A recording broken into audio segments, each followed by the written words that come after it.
Bismillahirrahmanirrahim. Assalamualaikum warahmatullahi wabarakatuh. Jumpa lagi dengan saya di Adbil Maiwa Channel. Jadi teman-teman, di channel kali ini, di video kali ini kita akan membahas tentang materi kompetensi teknis pedagogik untuk konsep penilaian. Jadi di sini admin akan merangkum modul konsep penilaian untuk mempertajam pemahaman teman-teman tentang kompetensi teknis pedagogik tentang konsep penilaian. Jadi di video kali ini admin akan memberikan intisari materi penting yang seharusnya teman-teman guru honorer kuasai khususnya di konsep penilaian karena potensi soal naik di ujian P3K guru sangat besar ya untuk kompetensi teknis pedagogik konsep penilaian. Oke, tanpa berbasa-basi lagi teman-teman silakan dinonton materi-materi penting yang ada di modul konsep penilaian yang seharusnya teman-teman kuasai. Oke, kita langsung saja. Jadi yang pertama di sini teman-teman ya, yang harus teman-teman pahami adalah bahwa penilaian itu menurut Permendikbud nomor 23 tahun 2016 adalah proses pengumpulan dan pengolahan informasi untuk mengukur pencapaian hasil belajar peserta didik. Jadi itu penjelasan atau pengertian dari penilaian itu sendiri berdasarkan Permendikbud nomor 23 tahun 2016. Nah, seperti itu teman-teman. Jadi jangan sampai ada nanti muncul di soal penjelasan atau pengertian penilaian menurut Permendikbud nomor 23 tahun 2016. Nah, ketika teman-teman sudah melihat ini atau menyaksikan video ini, tentunya teman-teman sudah bisa memahami. Nah, silahkan diperhatikan teman-teman ya. Oke, kita lanjut saja ke yang materi kedua atau materi penting kedua dari konsep penilaian. Ini masih lanjutannya teman-teman ya. Ini berkaitan dengan IPK ya atau indikator pencapaian kompetensi. Jadi apa sih sebenarnya fungsi dari IPK itu teman-teman? Fungsi dari IPK itu digunakan sebagai acuan penilaian ya. Saya ulangi. Jadi pengertian atau manfaat atau fungsi dari indikator pencapaian kompetensi atau IPK itu berfungsi digunakan sebagai acuan penilaian. Siapa yang menggunakan sebagai acuan penilaian? Tentunya pendidik atau satuan pendidikan sekolah yang harus menentukan pencapaian kriteria ketuntasan minimal atau KKM. Seperti itu teman-teman ya. Jadi penilaian tidak hanya difokuskan pada hasil belajar tetapi juga pada proses belajar. Jadi peserta didik dilibatkan dalam proses penilaian terhadap dirinya sendiri dan penilaian antar peserta didik, penilaian antar teman sebagai sarana untuk berlatih melakukan penilaian. Nah, ini yang harus teman-teman pahami tentang fungsi dari indikator pencapaian kompetensi. Oke, kita lanjut teman-teman ya ke materi berikutnya di konsep penilaian. Nah, di sini yang harus teman-teman pahami adalah pembelajaran pengayaan. Nah, jadi pembelajaran pengayaan itu ada 3 jenis teman-teman ya. Yang pertama adalah belajar kelompok, kemudian yang kedua belajar mandiri, dan yang ketiga adalah belajar berbasis tema. Jadi pembelajaran pengayaan itu dapat dilakukan ya melalui 3 tahap atau 3 cara belajar. Itu untuk melaksanakan pembelajaran pengayaan itu dapat dilakukan melalui 3 tahap. Yang pertama tahap belajar kelompok, kemudian bisa melalui belajar mandiri, dan yang ketiga belajar berbasis tema. Tentunya penjelasannya sudah ada di modul teman-teman ya. Jadi belajar kelompok yaitu sekelompok peserta didik diberikan instrumen pengayaan untuk dikerjakan bersama pada di luar jam pelajaran. Jadi siswa itu kita berikan semacam instrumen teman-temannya, instrumen pengayaan, dan itu diselesaikan bersama dengan teman kelompoknya di luar jam pelajaran, apakah di rumah, bekerja kelompok di rumah atau sebagainya. Kemudian kalau belajar mandiri yaitu peserta didik diberikan instrumen pengayaan untuk dikerjakan sendiri atau individual. Jadi beda dengan kelompok, instrumen itu dikerja secara bersama-sama. Kalau belajar mandiri berarti ada instrumen yang dikerjakan secara sendiri-sendiri atau secara individual. Kemudian ada pembelajaran berbasis tema teman-teman ya, yaitu memadukan beberapa konten pada tema tertentu sehingga peserta didik dapat mempelajari hubungan antara berbagai disiplin ilmu. Nah, jadi ada pemberian beberapa tema atau konten yang nantinya siswa itu bisa mempelajari tema dengan mengaitkan satu tema dengan tema yang lain dari berbagai ilmu atau disiplin ilmu. Jadi itu pembelajaran pengayaan teman-temannya ada 3 yang bisa dilakukan. Mudah-mudahan teman-teman bisa pahami, dan ini salah satu materi yang cukup penting di konsep atau modul konsep penilaian. Kemudian kita lanjut lagi ke materi berikutnya. Nah, ini yang sering sekali naik di ujian P3K dan ujian CPNS teman-teman ya. Beberapa kali admin sudah membagikan berbagai macam soal-soal, selalu ada yang masuk adalah teknik penilaian keterampilan. Jadi perlu teman-teman pahami bahwa teknik penilaian keterampilan itu ada beberapa. Yang pertama itu adalah penilaian praktek ya. Jadi teman-teman harus memahami bagaimana sebenarnya itu penilaian praktek dan apa sih sebenarnya contoh penilaian praktek itu sendiri. Jadi di sini kita perpendek saja bahwa penilaian praktek itu adalah penilaian yang menuntut respon berupa keterampilan melakukan suatu aktivitas sesuai dengan tuntutan kompetensi. Dengan demikian, aspek yang dinilai dalam penilaian praktek adalah kualitas proses mengerjakan atau melakukan suatu tugas. Jadi di sini yang dilihat adalah prosesnya teman-teman ya. Jadi yang dinilai di penilaian praktik itu adalah kualitas proses ya. Nah, di sini contoh penilaian praktik adalah di sini teman-teman ya, admin sudah lingkari. Untuk contoh penilaian praktik itu adalah contohnya membaca karya sastra, berarti ada proses membaca karya sastra, berarti ini bukan produk teman-teman ya, tidak menghasilkan produk, tetapi yang dinilai adalah prosesnya. Kemudian membacakan pidato, kemudian menggunakan peralatan laboratorium sesuai keperluan, memainkan alat musik, bermain bola, bermain tenis, berenang, menyanyi, menari dan sebagainya. Itu masuk ke dalam penilaian praktik. Jadi penilaian praktik itu lebih mengutamakan kualitas proses. Jadi seperti bernyanyi, kemudian membaca puisi atau latihan berenang itu masuk ke dalam penilaian praktik teman-teman ya. Mudah-mudahan teman-teman bisa pahami. Itu satu dari beberapa teknik penilaian keterampilan. Berikutnya adalah penilaian keterampilan lain. Berikutnya adalah ini teman-teman ya. Penilaian keterampilan adalah penilaian produk.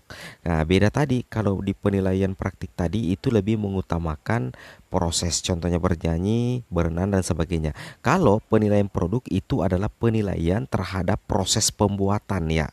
Berarti ada semacam proses pembuatan dan kualitas suatu produk. Nah, jadi istilahnya di sini penilaian produk itu lebih mengutamakan hasil produk teman-teman ya. Penilaian produk dilakukan terhadap kualitas suatu produk yang dihasilkan. Jadi ada benda yang dihasilkan, ada produk yang dihasilkan, itu yang dikatakan penilaian produk teman-teman ya. Nah, di sini contoh penilaian produk teman-teman ya. Contohnya penilaian produk adalah contohnya ini: membuat kerajinan, membuat karya sastra, membuat laporan percobaan, menciptakan tarian, membuat lukisan, mengaransemen musik, kemudian membuat naskah drama dan sebagainya. Jadi mengaransemen musik itu juga masuk ke dalam penilaian produk.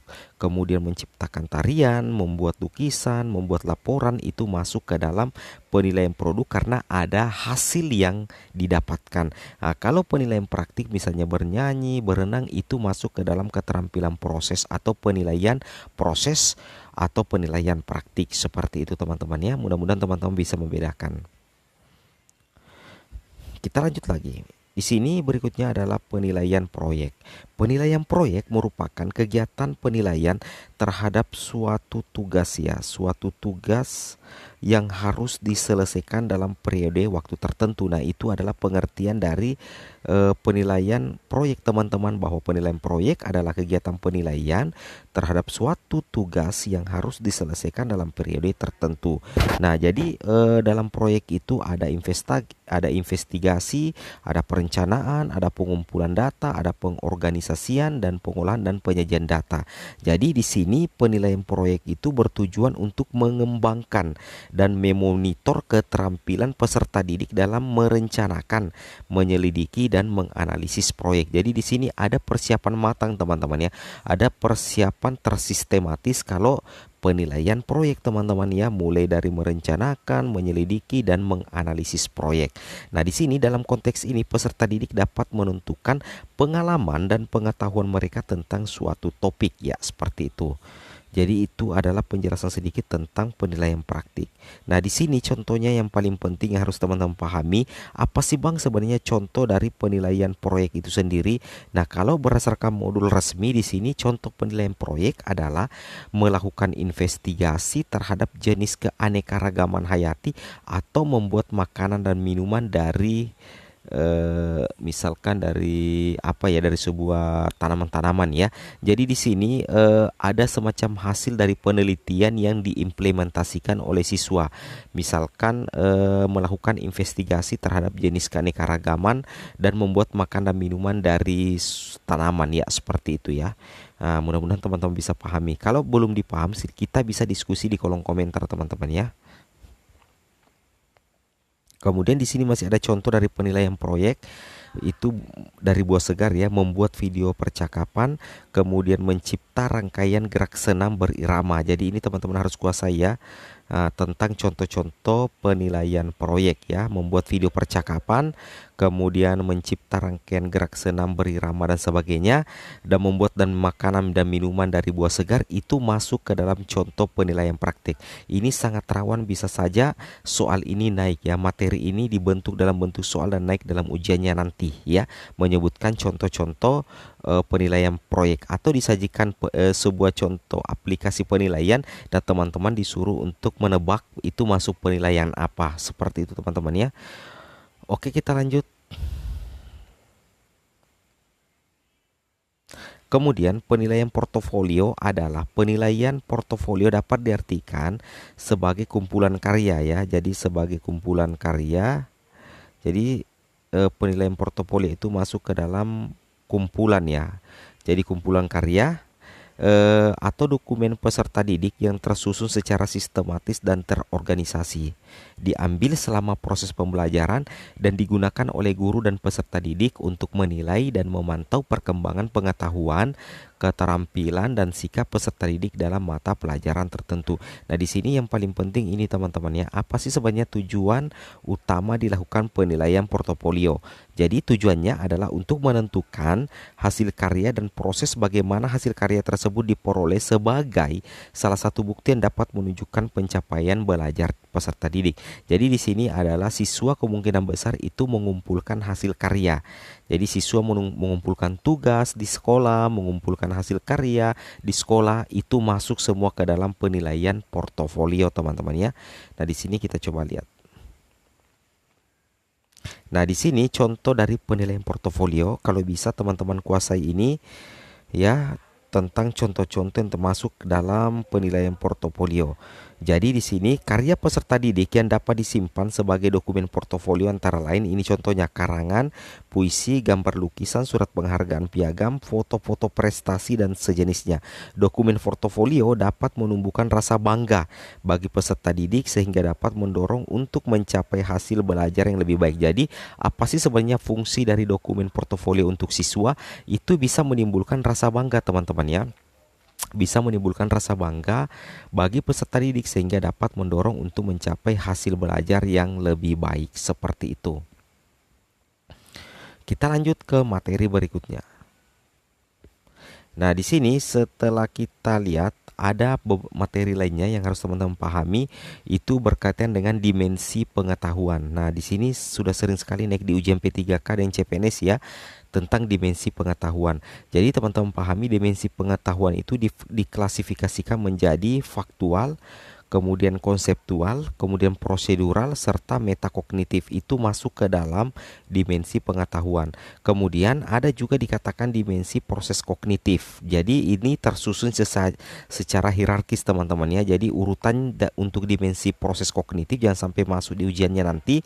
Urutannya itu mulai dari mengingat atau remembering, memahami atau understanding, kemudian menerapkan, applying, menganalisis, analyzing, menilai, evaluation, dan mengkreasi, creating. Ini cukup penting juga teman-teman ya, karena ini masuk ke dalam dimensi kognitif ya. Jadi dimensi kognitif itu ada itu tersusun secara hierarki atau berurutan teman-teman ya, seperti itu. Kita lanjut lagi. Nah, di sini untuk yang terakhir adalah tentang pendekatan penilaian. Jadi tentunya teman-teman sudah pernah menonton video admin sebelumnya tentang asesmen penilaian atau pendekatan penilaian. Admin sudah pernah memposting video soalnya tentang itu. Nah, di sini admin membahas materinya berdasarkan modul resmi. Jadi pendekatan penilaian itu mulai dari assessment of learning atau penilaian di akhir pembelajaran, assessment for learning atau penilaian untuk pembelajaran, dan assessment as learning atau penilaian sebagai pembelajaran. Nah, kita lihat kata kuncinya. Kalau assessment of learning itu penilaiannya di akhir pembelajaran atau setelah proses pembelajaran selesai.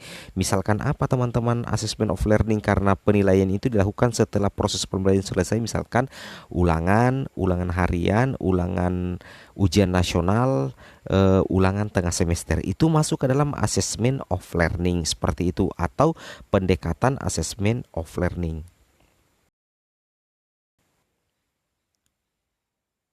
Kemudian assessment for learning. Nah, di sini teman-teman harus memahami juga bahwa assessment for learning itu dilakukan selama proses eh, pembelajaran teman-teman ya. Jadi assessment for learning itu dilakukan selama proses pembelajaran berlangsung dan biasanya digunakan sebagai dasar untuk melakukan perbaikan proses belajar mengajar. Nah, jadi di sini pada assessment for learning yang lebih aktif di sini adalah guru. Karena kenapa? Guru memberikan penugasan, memberikan presentasi proyek, termasuk kuis. Itu semua contoh assessment for learning atau penilaian untuk proses belajar. Jadi kesimpulannya assessment for learning itu untuk memperbaiki hasil belajar, dan yang lebih dominan di sini adalah guru teman-teman ya. Dan contohnya apa untuk assessment for learning? Mulai dari penugasan, presentasi proyek, termasuk kuis. Nah, itu untuk assessment for learning ya. Jadi seperti itu. Kita lanjut ke yang terakhir adalah assessment as learning. Nah, ini assessment as learning itu juga dilakukan pada saat proses pembelajaran berlangsung. Tapi bedanya dengan assessment for learning adalah di sini yang paling aktif adalah siswa. Jadi melibatkan peserta didik secara aktif dalam kegiatan penilaian tersebut. Nah, contohnya apa teman-temannya? Dalam assessment as learning, peserta didik juga dapat dilibatkan dalam merumuskan prosedur penilaian kriteria maupun rubrik pedoman penilaian, sehingga mereka mengetahui dengan pasti apa yang harus dilakukan agar mencapai capaian belajar yang maksimal. Seperti itu ya. Jadi untuk assessment as learning yang dominan itu adalah siswa ya. Jadi siswa yang lebih dominan. Kalau assessment for learning tadi itu adalah gurunya yang aktif karena memberikan penugasan, rubrik, kuis dan sebagainya. Sedangkan assessment of learning itu dilaksanakan setelah proses pembelajaran selesai. Contohnya ulangan harian, tugas dan ulangan semester seperti itu. Oke teman-teman, mungkin cukup sampai di sini video admin. Semoga video ini bermanfaat. Jangan lupa like, comment, dan subscribe. Assalamualaikum warahmatullahi wabarakatuh.